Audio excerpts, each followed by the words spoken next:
Hello everyone, welcome to अकेडजा। अकेडजा videos में आप सभी का स्वागत है। आज हम डिस्कस करने वाले हैं how to memorise the concept of displacement velocity relation when the acceleration is constant, यानी कि यूनिफॉर्मली एक्सेलरेटेड मोशन या फिर जब हम इक्वेशंस ऑफ मोशन यूज करते हैं तब डिस्प्लेसमेंट वेलोसिटी रिलेशन को हम लोग कैसे याद रख सकते हैं। तो बेटा, at first, equations of motion is applicable only when the acceleration is constant. पहली चीज तो ये याद रखनी है।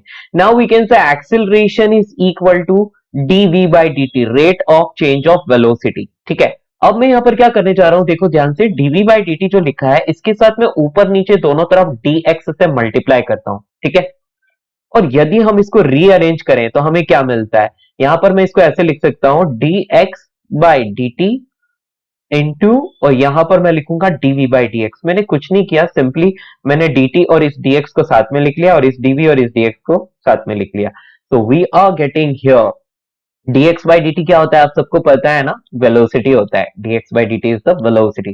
तो just write it here, you will get here v dv by dx। तो फाइनली आपको जो रिलेशन मिला that is a is equals to v dv by dx। Next, अब मुझसे क्या करना है, अब मुझे यहां पर डिस्प्लेसमेंट और वेलोसिटी में एक रिलेशन फाइंड करना है। तो माय डियर फ्रेंड्स, हम इसको ऐसे लिख सकते हैं v dv is equals to a dx, just cross multiplication. अब इंटीग्रेशन करता हूं u से v तक और इसका 0 से s तक। ठीक है, डिस्प्लेसमेंट जो है वो initially 0 and finally s, initial velocity u, final velocity v। जैसे ही हम इंटीग्रेशन करते हैं हमें मिलता है v square minus u square divide by 2 और यहां पर हमें मिलेगा as। So finally we will get here v square minus u square is equals to 2as, and यदि इसको हम रीअरेंज करके अच्छे से लिखना चाहते हैं तो finally we can write here v square is equals to u square plus 2as। That's it। So बेटा, आपको ये इक्वेशन याद रखनी है, आपको ये इक्वेशन याद रखनी है। ठीक है, where v is the final velocity, u is the initial velocity, a is the acceleration and s is the displacement। बच्चों, यहाँ पर v आप स्पीड डाल सकते हो, u भी आप इनिशियल स्पीड डाल सकते हो, लेकिन एक्सेलरेशन और वेलोसिटी इन दोनों के बीच में यहाँ पर डॉट प्रोडक्ट है। यदि इसका वेक्टर सम हम डालना चाहते हैं तो कैसे डालेंगे, v dot v is equal to u dot u plus 2a dot s। ठीक है, डॉट प्रोडक्ट हो रहा है इन दोनों के बीच में, तो कुल मिलाकर ये इक्वेशन जो है ये एक स्केलर फॉर्म है। ठीक है, यानी कि यहाँ पर आपको सिर्फ मैग्नीट्यूड्स मिलने वाले हैं एंड में। ठीक है, सो आई होप ये आपको अच्छे से समझ में आया होगा। एंड अब हम क्या करते हैं, इस रिलेशन को यूज करके क्वेश्चन को सॉल्व कैसे करते हैं वो देखते हैं। ठीक है, so how to memorise this. So simply आप ये फॉर्म या फिर ये वाली फॉर्म, इन दोनों को आप याद रख लो, आपका काम हो जाएगा। तो there is a question in front of you, आप देख सकते हैं यहां पर, और क्वेश्चन इज क्वाइट सिंपल। आपसे पूछा जाता है particle start it's motion along a straight line, एक स्ट्रेट लाइन में चल रहा है। इनिशियल वेलोसिटी इज 10, यानी कि आपको दिया है कि u की जो वैल्यू है that is just 10 metre per second. And uniform acceleration, acceleration जो है वो कांस्टेंट है लेकिन इसकी वैल्यू नहीं बोल रखी है। ठीक है, after some time its velocity becomes 30 metre per second, तो उसकी वेलोसिटी कुछ देर के बाद जो है वो 30 मीटर पर सेकेंड हो जाती है। अब हमसे पूछा है find the velocity of the particle at the mid point of the path, जो भी पाथ उसने कवर किया उसके मिड पॉइंट पर वेलोसिटी क्या होगी ये आपको बताना है। सो बच्चों, इसको हम कैसे कर सकते हैं, देखिए हम यहां पर एक डायग्राम ड्रॉ करते हैं। लेट से पार्टिकल ने स्टार्ट की मोशन इस पॉइंट से, लेट से यहां से स्टार्ट की और यहां से स्टार्ट करके पार्टिकल फाइनली यहां पहुंचा। ठीक है, तो यहां इनिशियल वेलोसिटी जो थी वो थी 10 metre per second, final velocity जो थी वो थी 30 मीटर पर सेकेंड। ठीक है, एंड जो डिस्प्लेसमेंट इसने कवर किया that was S, that was S.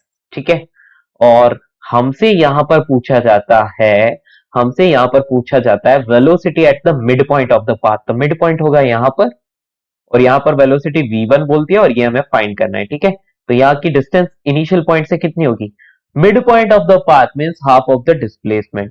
Okay, तो हम इन दोनों ही के लिए इक्वेशंस लिखते हैं। तो हमारी इक्वेशन क्या है, v square is equal to u square plus 2s। तो just I am going to apply here first time v square is equal to u square plus 2as। चलिए वैल्यू रखते हैं, v की वैल्यू क्या रखोगे 30, u की value क्या रखोगे 10। सो 30 square is 900, 10 square is 100 plus 2 into acceleration जो कि कांस्टेंट है and displacement is just s। ठीक है, या तो अब मैं क्या करूंगा, अब मैं यहां पर इसको सॉल्व करता हूं तो मुझे मिलती है 2as, right. That is equal to 800 और हम यहां पर फाइनली लिख सकते हैं a इंटू एस इज 400। तो ये हमें वैल्यू मिल गई ए एस की। इसको आप इक्वेशन 1 डाल सकते हो, ठीक है। अब आप क्या करोगे, अब आप इस चीज को सेकंड पार्ट के लिए, इस क्वेश्चन का सेकंड पार्ट मतलब mid point of the path, तो सिर्फ और सिर्फ इतने पार्ट के लिए आप इसको अप्लाई करेंगे अब, ठीक है।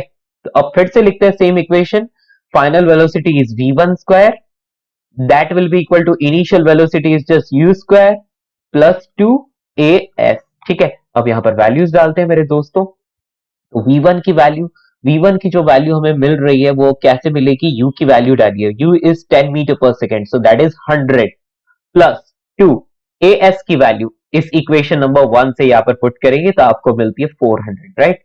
तो जैसे ही ये वैल्यूज आप यहां पर डालते हैं तो फाइनली आपको मिलता है v1 square is equals to, यहां पर आपको क्या मिल रहा है, u square is just 10 and यहां पर आप लिख सकते हैं डिस्प्लेसमेंट s बाई 2, ठीक है। s बाई 2 रखेंगे तो डिवाइड बाई 2 यहां पर आपको रखना पड़ेगा, है ना, क्योंकि displacement is just half, right. s is half of the total distance because it is mid point, so divide by 2 यहां पर हो जाएगा। तो आपको फाइनली क्या मिल रहा है, 400 plus 100 is 500। So finally you can write here v1 is equals to 10 root 5 meter per second. So this is the velocity at the midpoint of the path. Velocity at the midpoint of the path. That's all. This is the answer. एक और question हम लोग देखते हैं जल्दी से। तो आपके सामने यहाँ पर एक और क्वेश्चन है। इस क्वेश्चन में बोल रखा है कि particle moves along a straight line with a constant acceleration, एक कांस्टेंट एक्सेलरेशन से मूव करता है। इट्स इनिशियल स्पीड जो दे रखी है 10 मीटर पर सेकेंड दे रखी है।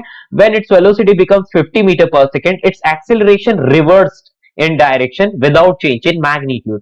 Find the speed when it reaches the starting point. तो बेटा देखो क्या दे रखा है, इनिशियल वेलोसिटी यहां पर दे रखी थी u 10 मीटर पर सेकेंड, एक कांस्टेंट एक्सेलरेशन से चलता था, लेट्स से यहां आ गया और यहां पर इसकी जो वेलोसिटी हो गई that is 50 metre per second, ठीक है। तो मान लिया कि इसका राइट डायरेक्शन में जो डिस्प्लेसमेंट है दैट इज s, ठीक है, a से b तक मोशन।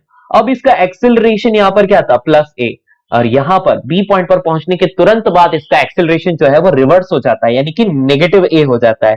तो क्या होगा, थोड़ी देर में पार्टिकल जाएगा आगे, यहां पर वेलोसिटी 0 हो जाएगी और फिर वापस रिटर्न आएगा और फाइनली वो इनिशियल पॉइंट पर पहुंच जाएगा, ठीक है। तो मैं यहां पर क्या बोल सकता हूं कि इस पूरी मोशन में इसका जो एक्सेलरेशन है दैट इज माइनस ए, और यहां जो वेलोसिटी है उसको मैंने बोल दिया vf, यानी कि फाइनल वेलोसिटी, ठीक है। तो आप लोगों को ये फाइनल वेलोसिटी फाइंड करनी है। तो देखो हम इक्वेशंस ऑफ मोशन कब अप्लाई कर सकते हैं, हम इक्वेशंस ऑफ मोशन अप्लाई कर सकते हैं जब एक्सेलरेशन कांस्टेंट है। तो a से b तक जो है एक्सेलरेशन कांस्टेंट है और उसके बाद b से c फिर से एक्सेलरेशन कांस्टेंट है। तो दो पार्ट्स हो गए मोशन के, तो टू पार्ट्स में इस क्वेश्चन को सॉल्व करते हैं मेरे दोस्तों, ठीक है। या so initially direction of velocity is rightward, तो हम लोग इसको राइटवर्ड लगा लेते हैं यहां पर इस तरह से, ठीक है। या एंड एक्सेलरेशन वो भी राइटवर्ड है, ये फर्स्ट पार्ट ऑफ मोशन के लिए है ना। फर्स्ट पार्ट ऑफ मोशन के लिए हम लोग लिखते हैं v square is equal to u square plus 2as, ठीक है। डिस्प्लेसमेंट राइटवर्ड, एक्सेलरेशन राइटवर्ड, ठीक है। डिस्प्लेसमेंट किधर है, फर्स्ट पार्ट ऑफ मोशन मतलब a से b के लिए, कहां से कहां तक, a से b के लिए, यहां से लेके यहां तक के लिए। तो सारी वेलोसिटीज राइटवर्ड है, acceleration rightward, so displacement also rightward. तो हमें यहां पर क्या मिलता है, 50 का स्क्वायर तो वो होता है 2500, because u is 10 and v is 50, तो 2500 is equal to 100 plus 2 into a into s। तो आपको यहां पर मिलता है 2as इज इक्वल टू 2400। इसको इक्वेशन नंबर 1 डाल दिया। अब मैं क्या करता हूं, रिमेनिंग पार्ट मतलब कि इस b पॉइंट से लेकर वापस c पॉइंट तक हम बात करते हैं, तो क्या मिलेगा, ये तो था a टू b और अब मैं बात करता हूं b टू c, ठीक है। तो b टू c के लिए हमें एक्सेलरेशन माइनस a मिलता है, initial velocity is 50 and final velocity is vf। तो आप यहां पर क्या लिखोगे, vf square is equal to v square plus 2, acceleration यहां पर नेगेटिव है माइनस a, एंड आप देखोगे b से c तक डिस्प्लेसमेंट क्या है, तो बेटा b यहां पर है और c यहां पर है, तो डिस्प्लेसमेंट जो है वो नेगेटिव है माइनस s, क्योंकि यहां से यहां तक डिस्प्लेसमेंट जो था राइटवर्ड डायरेक्शन पॉजिटिव तो प्लस a, एंड b से c जो है वो लेफ्टवर्ड डायरेक्शन है तो माइनस s, a और यहां पर डालोगे माइनस s, दैट्स ऑल। चलिए वैल्यू रखते हैं, तो वैल्यू रखने पर हमें मिलता है vf square is equal to v square, means हमें मिलता है यहां पर क्या, v की वैल्यू 50 तो उसका स्क्वायर हो जाएगा 2500, ओके, प्लस 2as हमें मिला, ठीक है, माइनस माइनस प्लस, तो you are getting here vf square is equal to 2500 plus equation number 1 से यहाँ वैल्यू डालेंगे फ्रॉम इक्वेशन नंबर 1, तो हमें यहाँ पर मिलता है 2400. So finally you are getting here Vf is equals to under root of 4900 and you are getting here 70 meter per second. I hope ये चीज आपको अच्छे से समझ में आई होगी. Thank you.